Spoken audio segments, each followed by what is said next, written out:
They put a little scare in you today? No, not really. I mean, we know what kind of players we have and the caliber of talent we have, and I mean, we've been in situations like this before. We've played in big games, especially the senior class, and I mean, we're all about finishing, and that's the one thing that we haven't done well this year so far was finish, and I thought that was very encouraging by the way we handled our business in the fourth quarter and finished, and was able to put some points up on the board. Yeah, I'll agree. You're always going to face adversity in the game, but it's just about having faith in your team and your coaches and basically the coaching scheme that they have planned for you guys. So, just basically going out there and getting the job done. And we did that today, and respect our team completely, but, we have faith in our team that we're going to come back and be able to, win the game.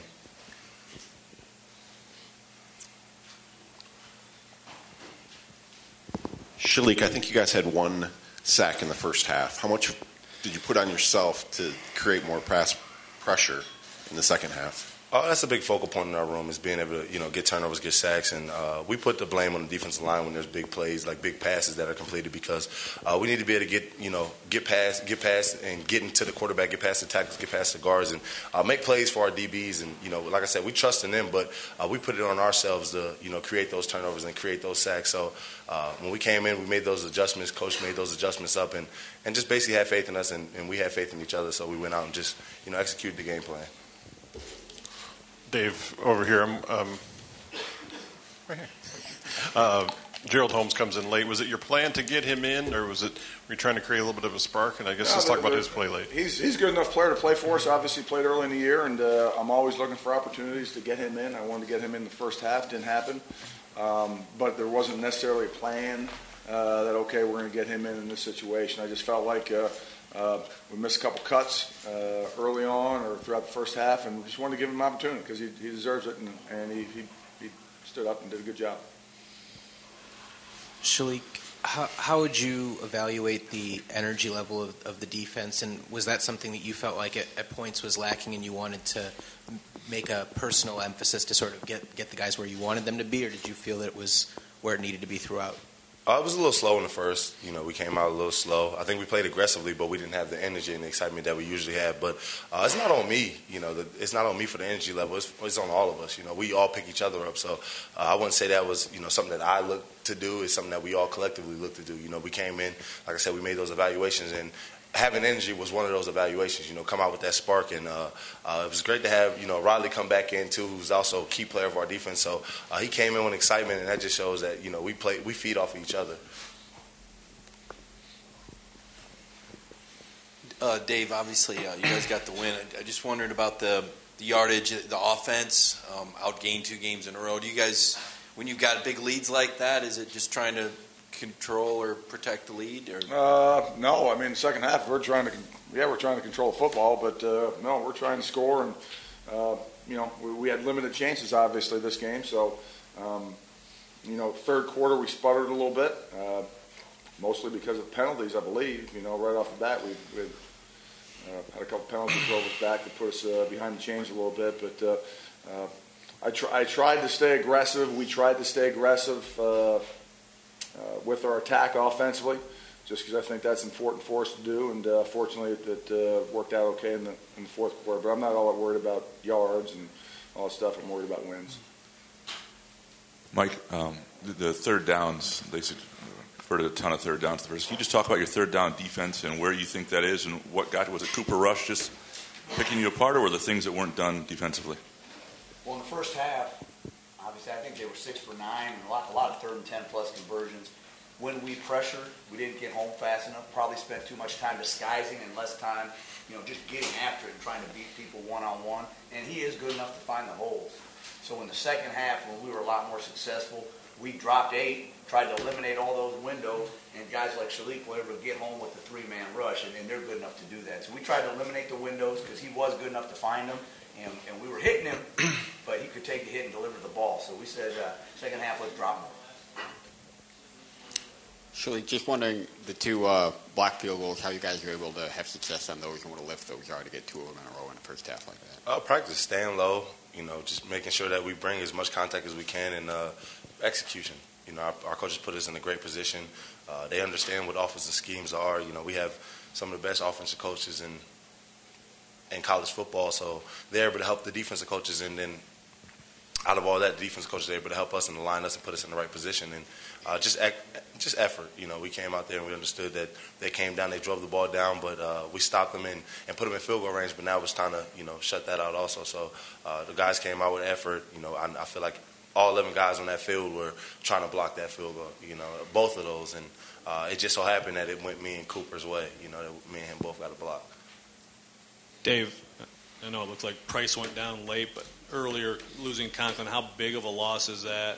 How did you think Finley did? And I guess is there any sort of? It's hard for me to say how Finley did. I think he did okay. We ended up scoring two big fourth quarter touchdowns. But obviously, when you lose a guy like Conklin, it's a major situation. And then Josiah Price certainly going down late is a concern as well. But credit to Coach Staten and our offensive linemen stepping up. I mean, it happens every year. We always have guys that step in and rise to the challenge. And I think that happened today. We'll have to find out for sure when we watch the film. But, that's life in the offensive line. You have to have a guy that's going to be able to step in when guys get dinged up. And fortunately, we had some guys do a pretty good job today. Coach Tressel, can you talk a little bit about Arjun and his role in moving in and kind of being thrown into everything with the injury to Viante and just how you think he did today?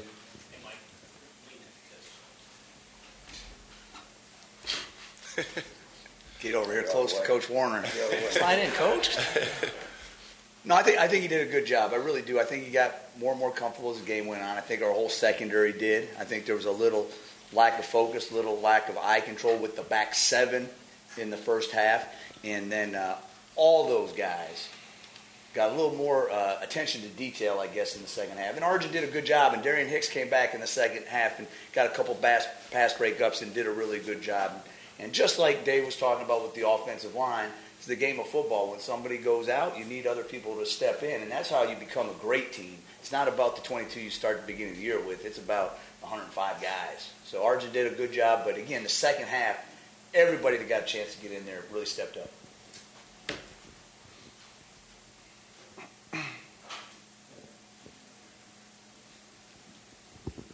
For Dave, was LJ banged up in the second half? No. Just we try to roll guys in and try and stay with the hot guy, and he certainly didn't do anything wrong. I just felt Gerald deserved an opportunity, and Madre got a little bit hot there for the one drive. Can't remember for sure, but LJ, no, he didn't think it banged up to do anything wrong.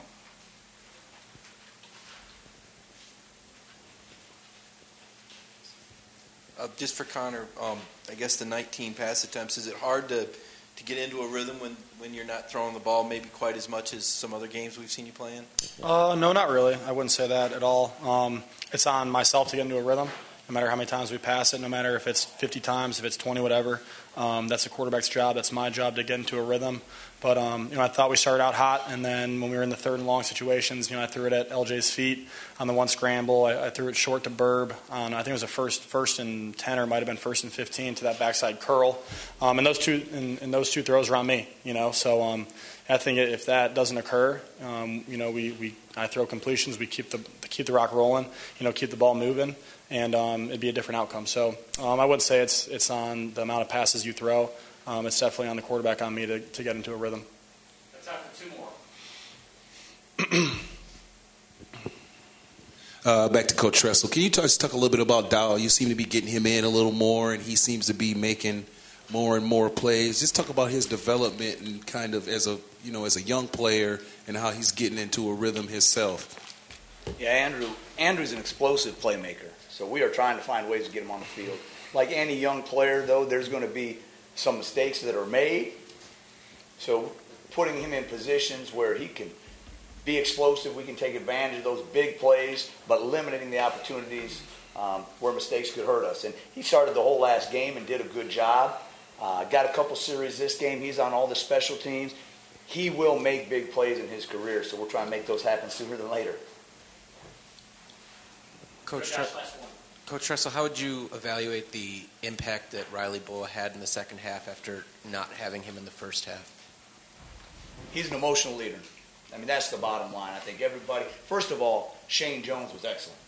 Shane Jones was excellent. He communicated. He ran the show. He made the checks. During our film meetings the last 2 days leading up to the game, he was making all the calls, and I think everybody on the defense felt real comfortable with him, and he did excellent. But Riley's an emotional leader and a very good football player, so there's no doubt it makes a difference when he's in there. Thanks a lot, guys.